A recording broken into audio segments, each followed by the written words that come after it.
Hi, this presentation defines information literacy in detail. It also illustrates a few examples of individuals who used information literacy skills to get something done. Let's talk about information literacy. Have you ever heard this term or phrase before you came to college? Admittedly, it is not the most common idea out there. We know that literacy is the ability to read and write. When connected with another word or modifier, it describes basic competence in that skill or area. For example, computer literacy describes the basic ability to use a computer, navigate the internet, and other online skills. In that spirit, information literacy involves a basic ability to know when and how much information is needed, be able to find it, evaluate it, and use it ethically and effectively to get something done. Many people look at information in the broad sense of including computer literacy, research skills, critical thinking, and information ethics. In this class, we will touch on and teach you things in each of these areas, while emphasizing searching skills with library resources and critical thinking in terms of evaluating what you find. It is useful to understand the distinctions between data, information, and knowledge. We will go into a bit more detail, but briefly, these pictures capture the main differences among these three ideas. Data consists of numbers, temperatures, times, and individual facts, similar to what you might gather in a scientific laboratory. Information interprets or conveys those facts in a meaningful way and can be found in books, articles, emails, and websites. Knowledge is a debatable concept, but I like to think of it residing within individuals after they have read, interpreted, analyzed, compared, and basically processed information, including information from personal experience. The difference between information and knowledge is debatable and debated. We talk about how all the books and all the libraries in all the world contain the knowledge of the world, but how do we know that knowledge until we read all those books? Until then, isn't it still information? However, the difference between information and data is clearer. It is related to the difference between primary and secondary sources. As an aside, a student once posted the following quote by Miles Kington to the online forum discussion. I thought you might enjoy it. Knowledge is knowing a tomato is a fruit. Wisdom is not putting it in a fruit salad.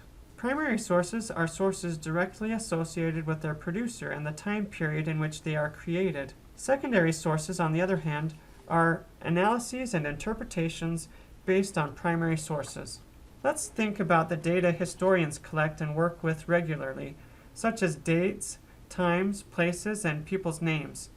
The original data for historians can be found in the primary sources, such as letters, diaries, journals, and memoirs.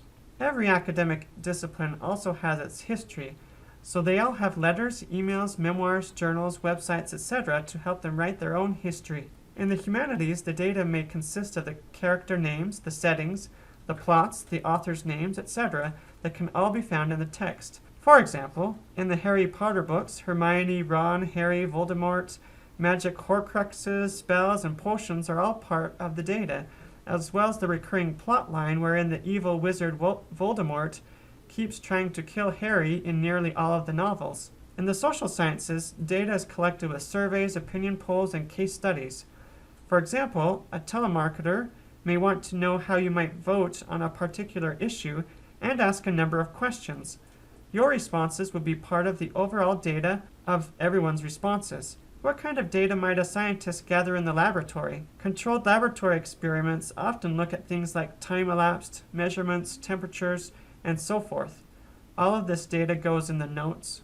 As we can see, data are different in each academic discipline. I know the grammar of that statement sounds funny, but data is plural, because it is referring to all the little details. Just like the details in the daily routine of a nurse who collects individuals' temperature, weight, pulse, respiration rate, and blood pressure is different from a business owner's attention to sales, profits, invoices, and customers. So are the details in each discipline different. Information is the same in every academic discipline. At least the form in which it is presented is the same. Each discipline creates information and shares it in books, articles, and websites. Information is true to everyone. It's everywhere. For example, if I say that the city of Pocatello is in eastern Idaho, that is a fact everyone could agree with. Next comes misinformation. It's true to the sender, but not for the receiver. That is spam, poor directions from someone, or time of a concert, to name a few examples. To elaborate, telling someone that this Friday's concert begins at 6 o'clock when it actually begins at 7 o'clock could be considered misinformation if you believed that it really did start at 6 o'clock. Who knows, maybe it was going to start at 6 o'clock, but you never heard the update that the time was moved back to 7 o'clock. Misinformation is not malicious or intentional. The sender was either misinformed about the correct time of the concert or has trouble keeping dates and times straight, confusing Thursday's event with Friday's in this example. A lie is considered to be disinformation. It is false for the sender and true to the receiver. Propaganda spread by governments falls within this category as well, as information that politicians want us to believe that they know to be false. Any lie that is believed is disinformation. The Watergate scandal in the 1970s included a lot of disinformation. Information that is not shared with others may also be disinformation, such as an asbestos report on the harm of asbestos to respiratory system suppressed in the 1930s. Not sharing the information allowed the asbestos companies to say their product was not harmful or avoid the issue altogether. As you might guess, disinformation can be both malicious and intentional. Non-information is an obvious lie that everyone recognizes. If I say Pocatello is a metropolitan city with millions of people and perfect year-round weather, then I would know it to be false, and so would everyone else who lives in eastern Idaho. It seems that comedians often produce a lot of laughs by sharing non-information that appears to be true, yet everyone knows they are false. Many jokes fall under this category. Can you think of any that would be appropriate to share in the forums? Finding information efficiently means being able to find what you need quickly without a lot of work, so you do not waste time. In practice, even the most experienced and practiced information professionals have difficulties finding certain kinds of information. Some of this difficulty is a result of everyone else owning the information item. The best and most valued information often costs lots of money. By the way, some of the best information professionals are reference librarians who sit at reference desks hoping to assist students with their research needs. You can always call the desk if you cannot visit. The number is 208-282-3152 for the ISU reference desk in Pocatello. Using information responsibly means knowing how to look at information, interpret it accurately, determine its quality, and select the parts or bits of information that are needed to get something done. For example, most people know not to let certain household chemicals remain within reach of little children. The information on these containers often warned consumers to do just that. When we keep copyright laws by not copying or sharing articles, music, or movies, for example, and when we recognize and properly cite the ideas of others, we are using information responsibly. Many people are not aware that what constitutes plagiarism, or when they break copyright laws, but ignorance will not keep someone from dealing with the legal or academic consequences associated with these behaviors.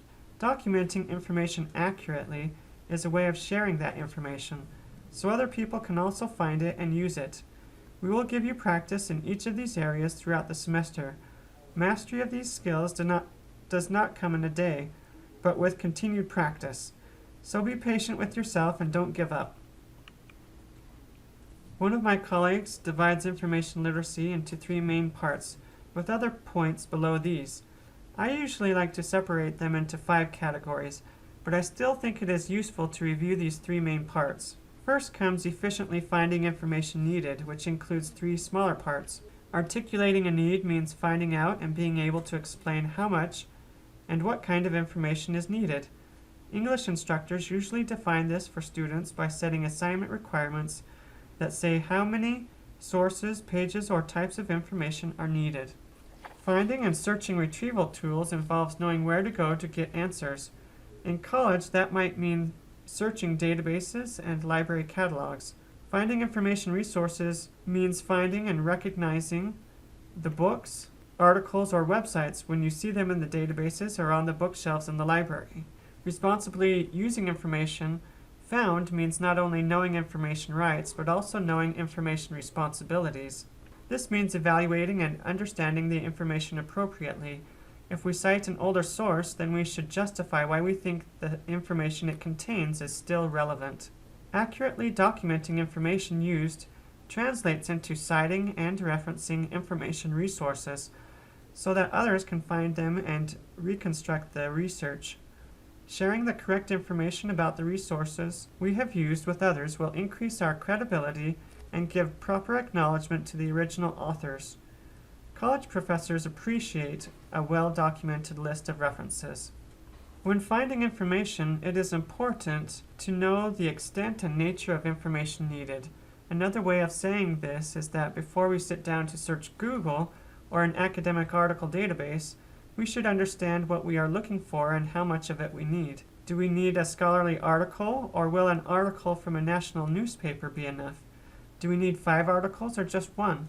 Next comes selecting the most appropriate investigative methods or information retrieval systems. Should we talk to an expert, search an academic article database, or go to an internet search engine like Google?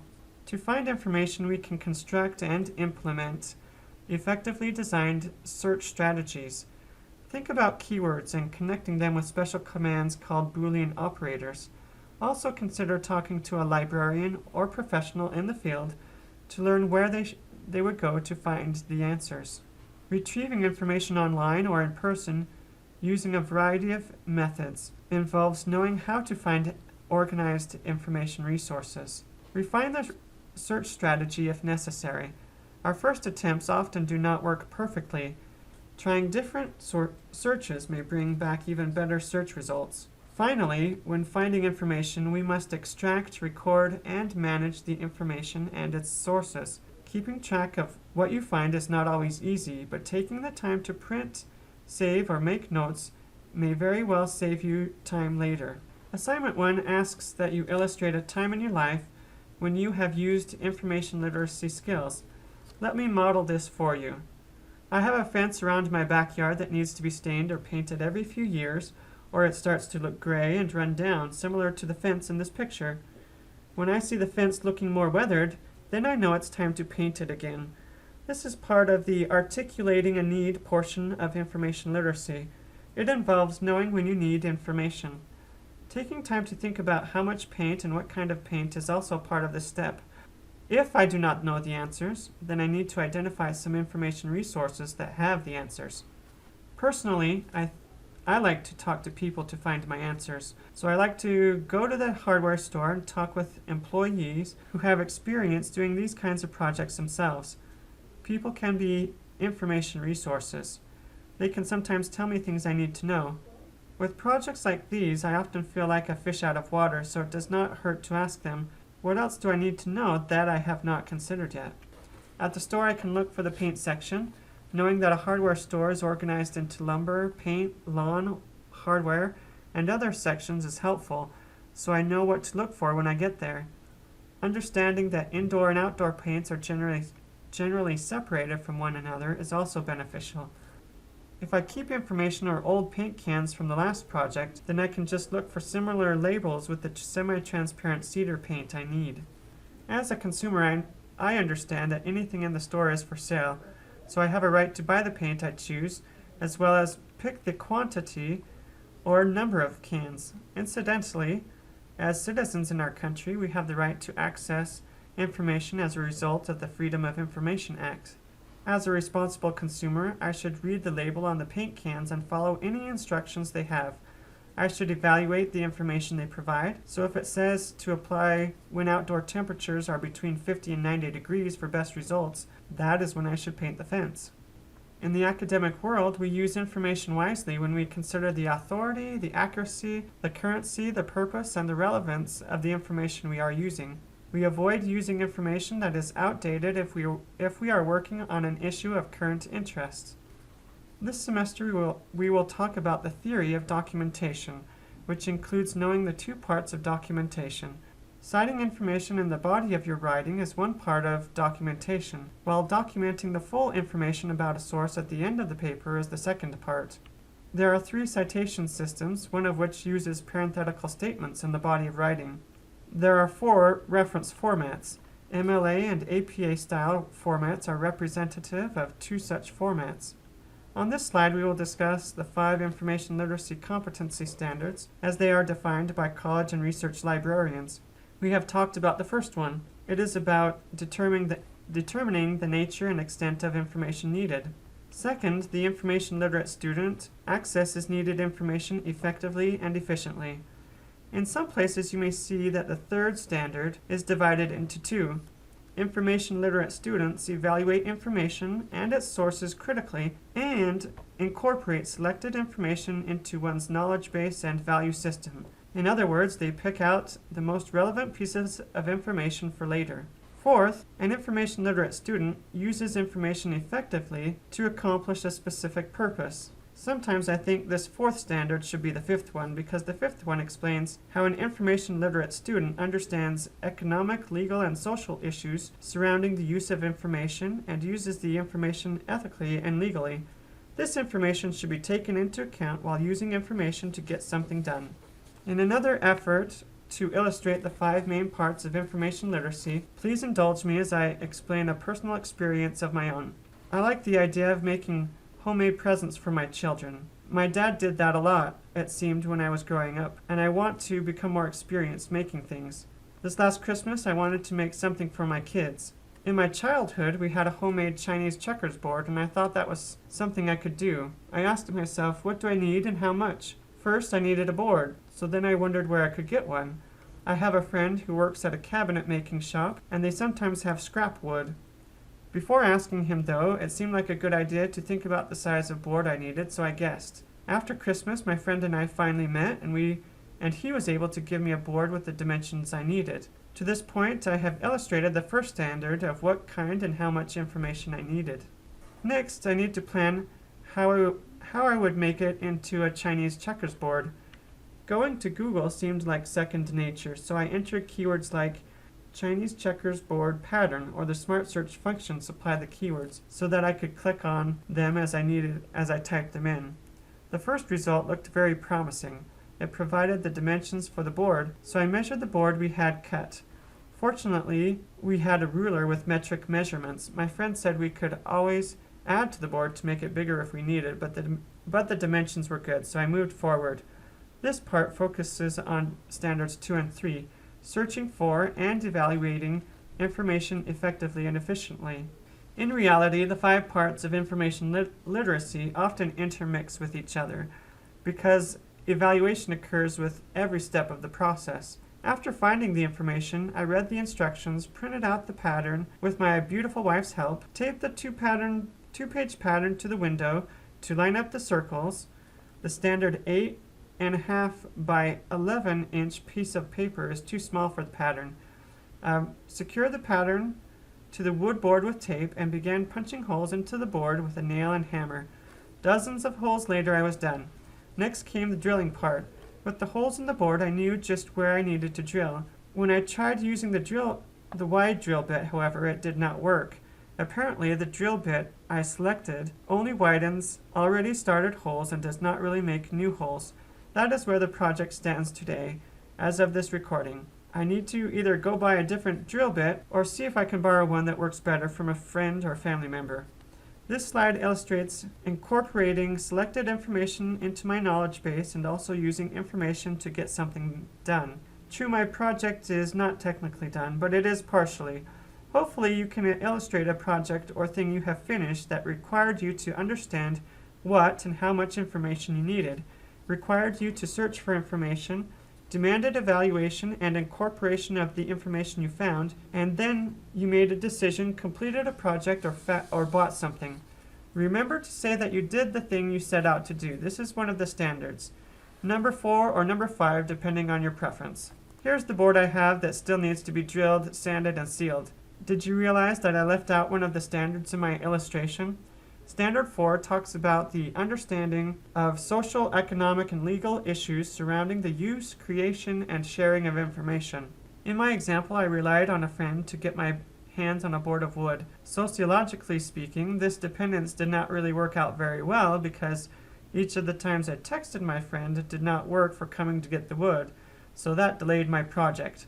Economically speaking, I asked my friend because I hoped to save a little money by getting some scrap wood rather than going to the lumber or hardware store. Also, in our society, it is common knowledge among many that we can find quick answers and instructions to day-to-day questions on the internet. So using Google is accepted as a place where lots of information, particularly mundane information, is shared for free, though lots of information is only accessible if you pay for it. Thank you for your time and attention to this presentation.